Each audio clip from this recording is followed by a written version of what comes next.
Welcome to Ultimate DIY, where you learn to be your own handyman. And today, we're going to repair this porch.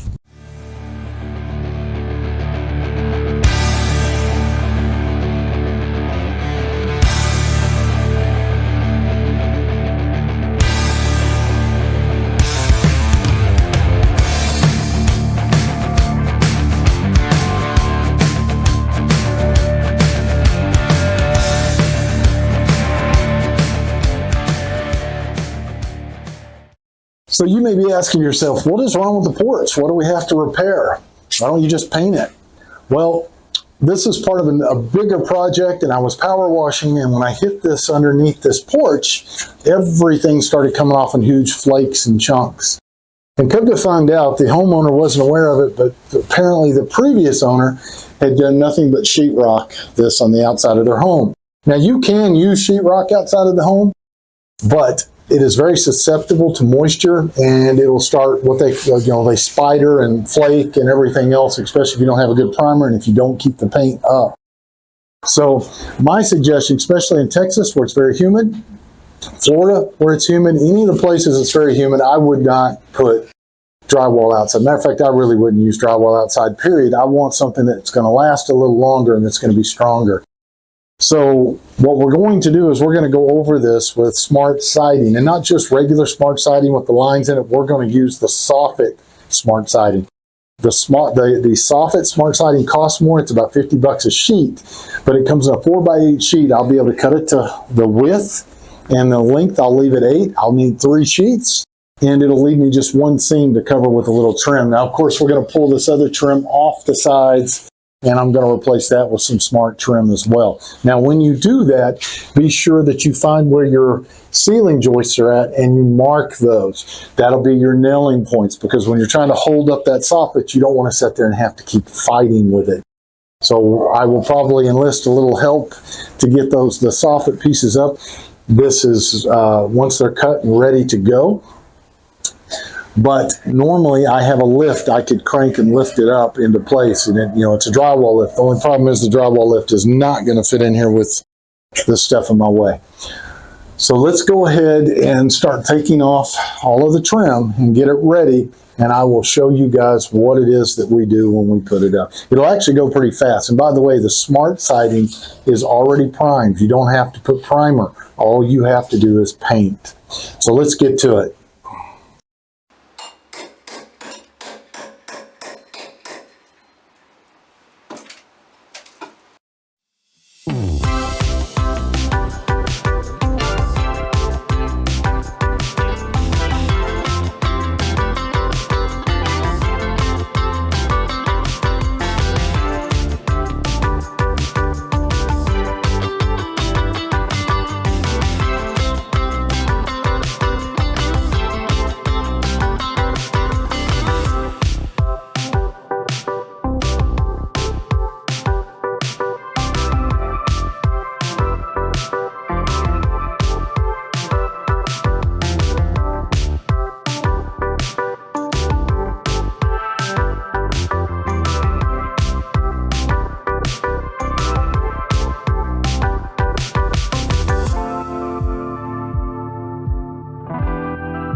See if we can tilt it back up in there. I think Yeah, take your hand out. Yep. I'm trying to do that. I just don't want to tear it apart. Okay. All right.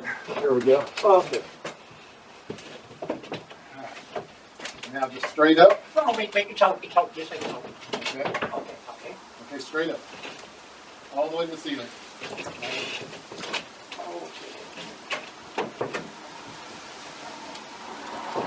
there's a little bit gap, we can caulk it later on, right? Yes. I'm gonna gap is gonna hurt. Is that all the way up? Yeah, it's all the way up. No, I don't think so. No, it's not up. Right side is up.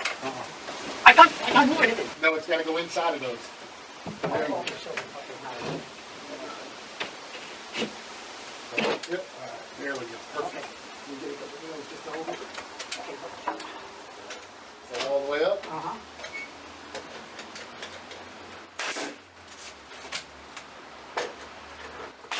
Put more. Yeah. I'll hold.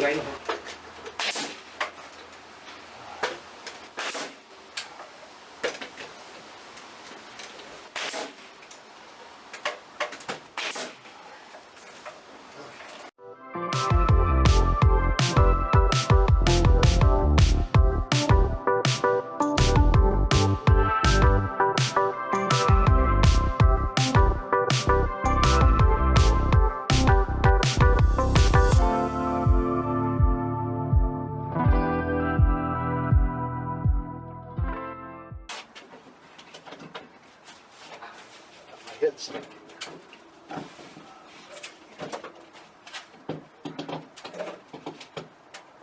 Tilt yours that way.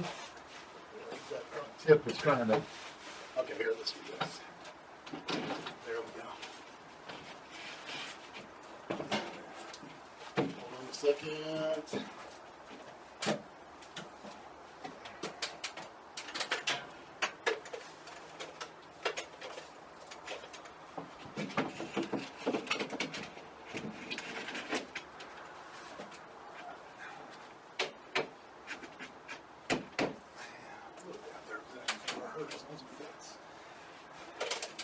Yeah, so this is uneven is what it is.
So what I'm going to use to go all the way around is I'm going to use this 3/4 inch trim board. And basically how this is going to actually work, you can buy this trim board in about 2 inches or 4 inches width, but you pay premium for it. So what I do is I buy like a 5.5 inch wide board, and then I rip it down to what I want. Now what you'll do is you are going to use a calculator, and you are going to do 5 inch, and then you'll do the 1/2, and all you do is divide it into 3 pieces, and it'll give you your exact measurement, which is going to be 1 7/8. So now that I have that measurement, what I'm going to do is go out, set up my table saw to the 1 7/8, and I'm going to rip these into 3 pieces. I believe that'll give me about 2 inches, which is, it'll look pretty nice going all the way around, give it a little bit of depth. And then, like I said, we'll use the shorter or the narrower, thinner pieces to go in the center, and I'll rip those down to about the same width. But I believe that will make everything look nice. We'll pin it up. I will not use the same big nails. I'm probably going to use a smaller trim nail so I don't have to use as much caulking to make it look nice, and we'll get it done. So I'm going to go out now and show you guys how we set the saw and how we rip those down. Okay, so one of the first things to keep in mind if you're using a table saw and you're not used to it is use a very thick, heavy-duty cord, because it will pull a lot of amperage. Do not use these little orange cords for your table saw itself. I don't even like to use the little cords for a compressor, because the longer the cord and the smaller the diameter, the more resistance it puts up, and your amperage will go up and it'll snap your breakers. So let me show you now how we are going to actually set this. So if you're not familiar with the table saw, the first thing you got to do, what I like to do, the very first thing that is anyway, is I want to set the depth. Open my bar, move it back. I want to set the depth of my blade. Loosen my lock and spin the wheel. Get the blade up about where I'm going to need it. And I will use a piece of wood just to test it. Make sure that I'm going to cut all the way through. That'll cut all the way through. And one of the things that does is if you accidentally slip and you hit that with your hand, you'll have a small cut. If you have that thing cranked all the way up and you hit it, you're liable to lose a finger. So now that I have that, I'm going to check and make sure, and you can use a framing square to do this too. I know that if I bend it all the way back over this way and lock it into place, I'm going to be pretty straight and square. So now I need to set my 1 7/8. Now you have a thickness on your blade here, so you're going to go all the way over and check for 1 7/8. And your 1 7/8 needs to go to the outer left edge if you're cutting on the left side. If you're on the right side, it'll go the opposite direction. So your 1 7/8 will be to the very edge of the blade on the left side. That way, when the kerf cuts and cuts away, I am left with a 1 7/8 inch piece of wood. Do not measure to the center of the blade, or do not measure to the outside, because you're not going to get the correct measurement if you do that, because the kerf of the blade will cut away the material. So I set it just like that. Make sure you have safety glasses on, and I would recommend wearing a mask, and we start cutting. Take your time when you cut. Do not push too hard. Let the saw do the work, and you should be fine.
Now there are two other things I like to do. One of them is going to be a 45-inch cut where my corners actually meet. The other will be a 45, well, you'll have a 45 this way for the corners, and I'll have a 45 this way to actually join my wood together so when they don't separate. And I'll show you a little close-up of that in a minute. So it's just going to go on the wall like so. I do it mirror so that I know exactly the way it's going to go. So I'm going to want, whoops, sorry, I didn't knock the camera too hard. So I want my 45 just like this. So it's mirror. This is going to be up against the back wall. So we'll do it just like that. Make sure your fingers are far enough back and that it's kind of level. So now that will be the very corner, joining in the back. And down on this end, it's going to be pretty simple. I go back to the 0, but I'm going to tilt it back here. And I want this at all the way down at a 45. And you'll usually have to move these stops, or the fence, excuse me, move the fence back a little. Go back over and lock it into place. Now, I am going to go that way, so I want the next one to kind of overlap. So I'm going to cut it in this direction.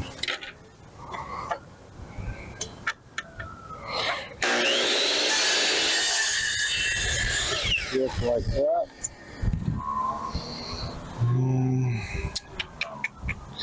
Actually, you know what? I think I'm going to do it the opposite direction. It'll be easier to join the next side. I have plenty of extra on these, so we can do it just that way there. Now we'll put it up like that.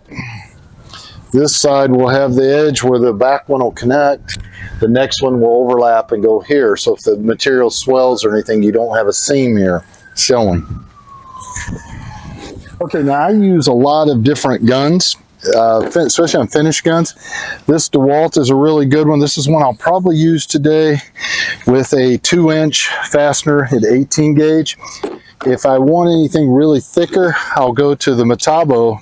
This one I believe is a 15. Yeah, it's a 15 gauge, and I can go to 2.5 inch if I need it.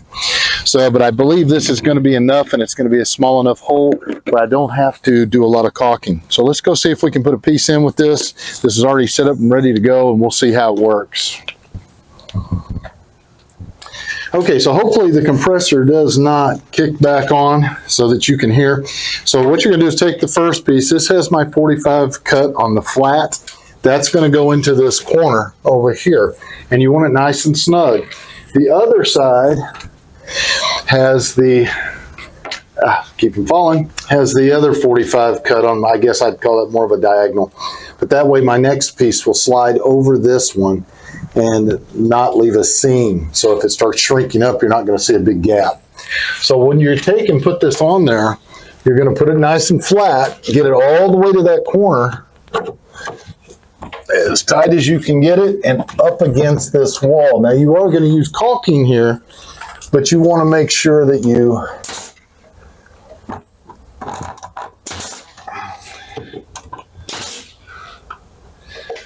have it nice and tight so it's less caulk that you have to worry about.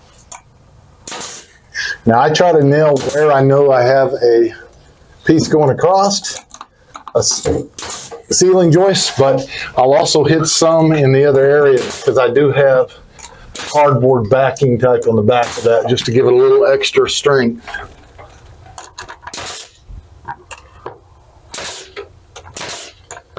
And when you caulk, that's also going to help hold it. So now it's just a matter of cutting the other pieces and start running them straight across.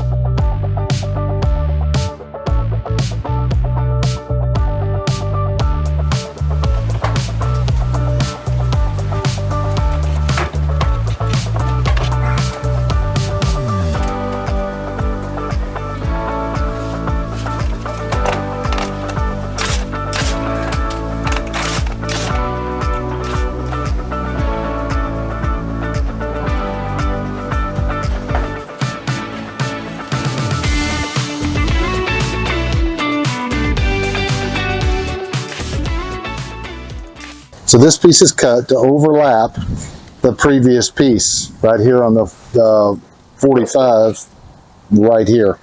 Okay, now I want to go all the way. This is mirror image. It's going to go up on the wall. I want to go all the way to the end, and then I want a 45 cut this direction so that my very end cap piece will fit in between, and it'll give me a mitered cut. So the way I do that is I took a measurement from this end right here, and it's 60, I believe it was 65 and a quarter. So I measure all the way down, and I made 2 marks, and I transferred the marks to the other side right here. So I set my saw at 45, mirror image the way I'm going to want it to be on the wall. And what I will do is I will take this mark here, and I'll take my blade, bring it down to where the blade crosses that mark, the very front mark right here, and then cut.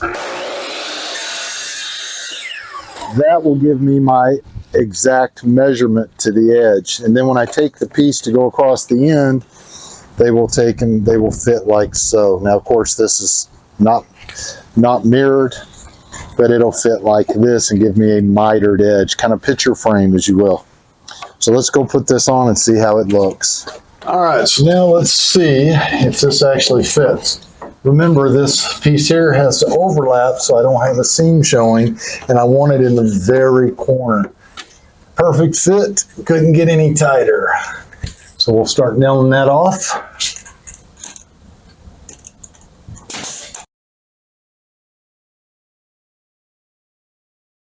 Just like that. All right, so now all I'm gonna do is repeat this process on this opposite side. I know that's out of frame and you can't see it, but it's literally 35 inches over. Repeat that, and then we're going to cut the end cap piece to go at the end on both ends. So we'll have that finished on the outer, and then I've got 2 pieces of the small trim we're going to nail on here.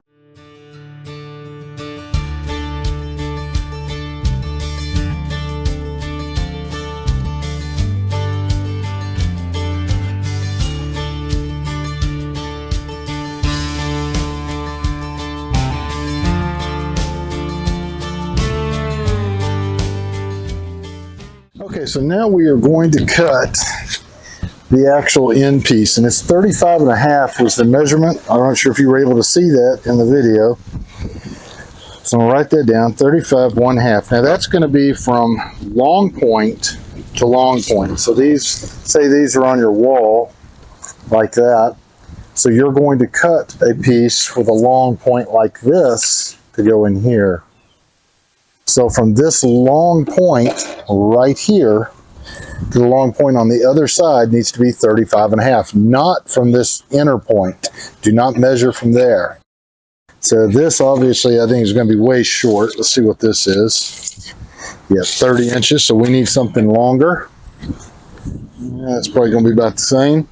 So what I will do, I will take another piece of trim, and we'll start out by cutting one side first. So if it's mirror image, I'm going to want it like that. We'll cut that 45. And now I'm going to take a measurement from this point down to 35 and 1/2. So I go from the edge, go to 35 and 1/2 right here. So that's got to be my other tip. So to give you an idea, it's going to look, I'm going to put this on there and draw it. It's going to look like that right there. Mark it, and I'll show you, get my arms out of the way. So it's going to be cut this way. So you have a cut going out that way, cut going out this way. We go and put it up on the wall. Now, yeah, so it will go just like that. So now I need to move my saw to the other 45 side. I'm going to put up my fill. Give me that. Now I could flip it, but I already have it marked. It's easier to see. Now when you go to cut this, you do have a kerf on this blade. The thickness is the kerf. So you want to make sure this blade is on this side of the line. Don't cut the line. Don't cut on the other side. Your cut will be short. So you're going to line this up to where it's just to the opposite side. I think you can kind of see that right there. Right in there's perfect. So I can just barely still see my line. That means I cut to the other side. All right. That's exact. So let's go put it up there. All right, so I'm going to try to put this up without getting in your way so you can kind of see what it's going to look like. I may have to a little bit. I'll move up there.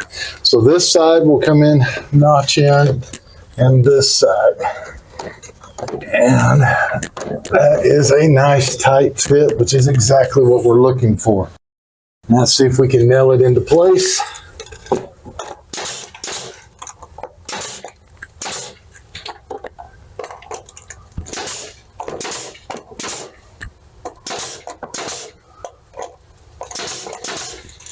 Put a few extra nails here. This has a little bit of a bow. This house is about 70, 75 years old. So it's kind of to be expected. That's what we're looking for. And then we will go back with any of these little seams and caulk to make it look nice before we paint.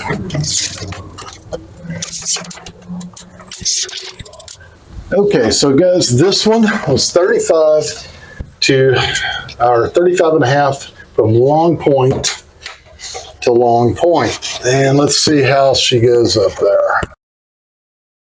And it's a perfect fit, which is exactly what we were wanting.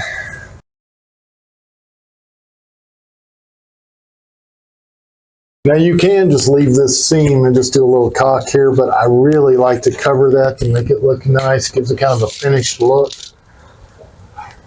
So let's just measure. I'll measure from this way, easier for me to read. All right, so let's see how it looks. Now, remember what we did. We did the same width this direction, but our thickness is going to be thinner so that it'll actually look a little nicer up here. And I like that.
Okay, so now I'm going to go ahead and start the caulking process. Some of the things I use, of course, is a good caulk gun, tubes of caulk. This is the Bear multi-purpose, which is a great one. Sets up in about 30 minutes. A latex caulk, easy to clean up with water, and a towel. And by the way, I have a bucket and a towel, and I'll show you how I do that.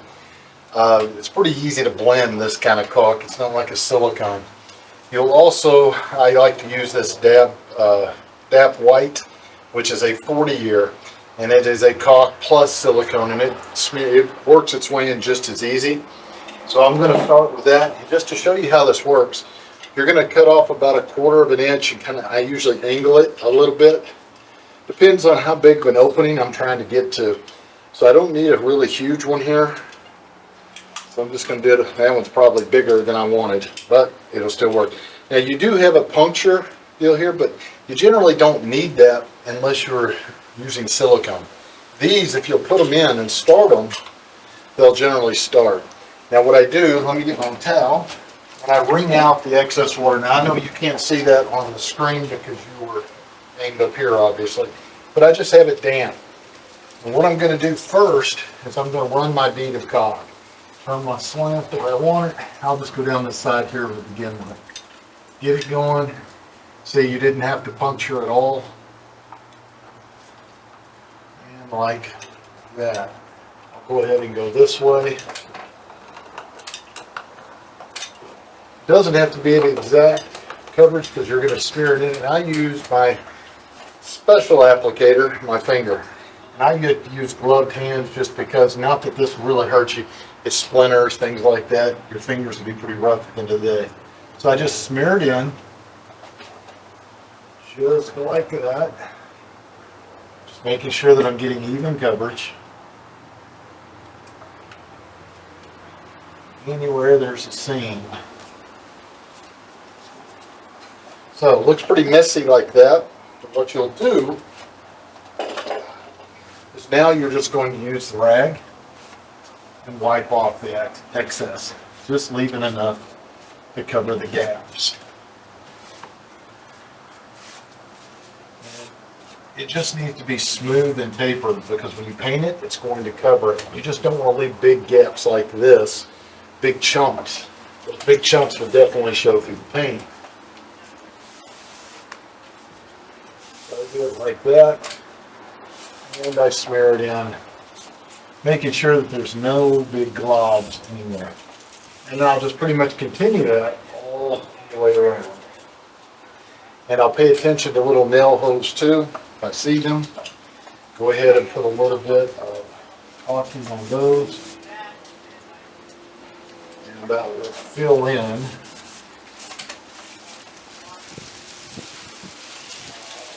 you can actually do that with the bolt cover before.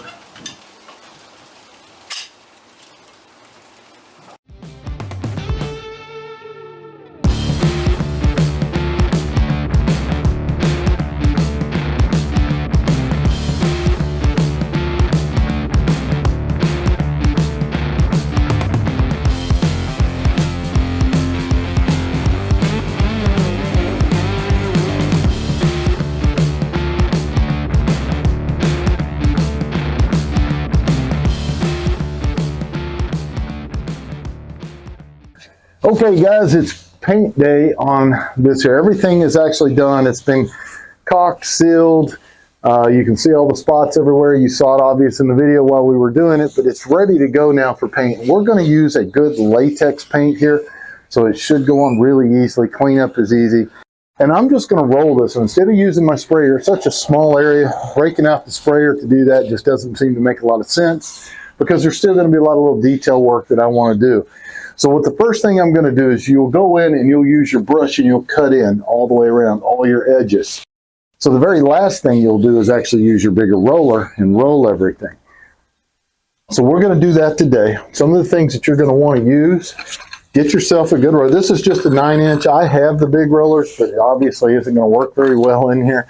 I need to be able to get around corners a little better. So I'm going to use a 9. Get yourself a good extension like this one. You can set it to whatever you want, but that way you're not on a ladder all day and I can just roll. Get yourself a good tray, and I'll leave links to these things so that you can order them, in the description as well. But when you get your tray, be sure you're using liner. It makes it a whole lot easier to clean up. You just pull this thing out, throw it in the trash, and this is ready to go for the next one. Slide one in. Get a good brush, and when you do a brush, the brushes I tend to prefer are what I call cutting brushes. They're angled. So when I'm actually pulling and cutting, I can actually just work it right along that edge. Tends to work a little better for me.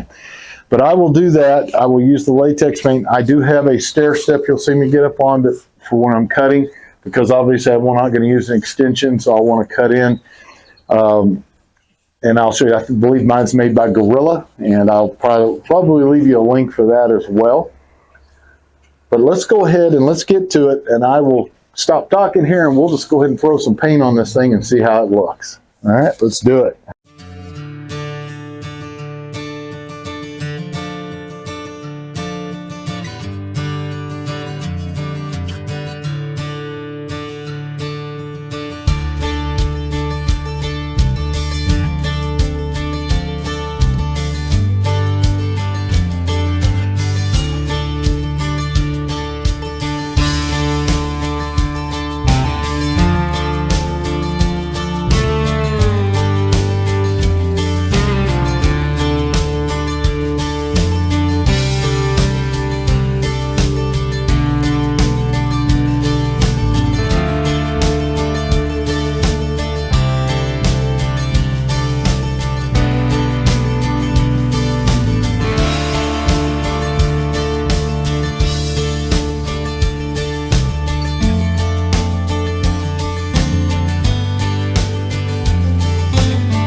So I hope you got something out of today's video. Everything is complete. It wasn't all that difficult. I did do a little bit of time lapse just to keep you guys from getting bored.